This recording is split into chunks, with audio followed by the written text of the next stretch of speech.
The report says inflation cooled to 3%. Your gas bill just went up 12. Nobody in that headline lives in your kitchen. You just paid the number they say went away. So which one is lying?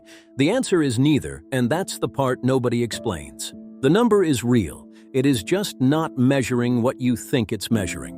That gap between the chart and your receipt has a name. It's called the basket.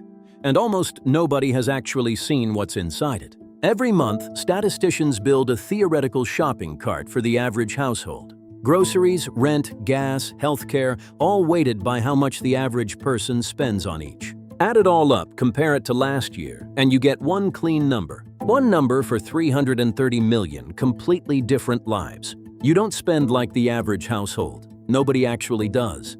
If you drive 40 minutes to work, gas isn't 7% of your life. It's closer to 20.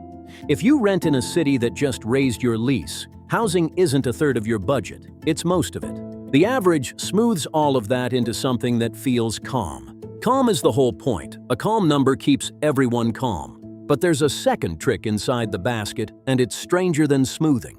It's called substitution. When steak gets too expensive, they assume you just buy chicken. So the index doesn't measure your steak getting expensive. It measures you quietly giving it up. Your loss of steak becomes their evidence that things are stable. This is the part worth sitting with. The measurement adjusts to your shrinking life, not the other way around. Multiply that by every category, every household, every month, for decades. You get a number that is technically accurate and practically meaningless to any single person. Now here's the part that actually moves your money. The Federal Reserve watches that cooled number and decides whether to keep interest rates high. High rates mean your savings account finally pays you something. High rates also mean your mortgage, your car loan, your credit card cost more every month. The cooled number is the excuse to eventually lower rates again. Lower rates make borrowing cheap again, which makes the economy speed back up. Speeding back up is exactly what pushed your gas bill up in the first place. So the cycle isn't a mistake. It's the mechanism working exactly as designed. You are not meant to feel the machine. You're meant to feel the monthly bill. Now think about who actually benefits when the official number looks calm. Government benefits, Social Security, tax brackets, they're all adjusted using that same average number. If the number runs a little low, the adjustment runs a little low too. That difference doesn't vanish. It just moves somewhere else. Here's the actual payoff of understanding this. The gap between real inflation and reported inflation is where wealth quietly changes hands. The person holding cash loses a little of it every year to that gap. The person holding assets, real estate, equity, ownership quietly gains from that same gap. That's not a conspiracy. That's just how the math of inflation always settles. It always settles on whoever didn't understand the gap existed. Let's talk about your actual gas bill for a second, because the mechanics there are its own small story. Energy prices swing harder and faster than almost anything else in the basket. So statisticians often strip energy and food out entirely to get what they call core inflation. Core inflation is the calmer cousin. It's also the one that gets the headline. But you don't get to strip gas and groceries out of your own month. You pay the full basket every time, whether the headline mentions it or not. That's the wedge between the report and your reality. It's not a lie. It's a different question being answered. Now, who actually notices this gap early and moves quietly because of it? People who hold real assets stop worrying about the monthly headline entirely, because their properties, their shares, their businesses rise with the same forces that raised your gas bill. The inflation they say cooled is the same inflation quietly inflating their net worth. Watch this number for a second. This is what the same 3% looks like from the other side of the ledger. Nobody at that table is panicking about a headline. The headline works for them, not against them. That's the actual divide the number creates, not rich versus poor, asset versus cash. You don't need to be wealthy to be on the right side of that line. You need to know which side the reported number is quietly measuring for. So let's walk through what actually happens to your money while that number sits calm.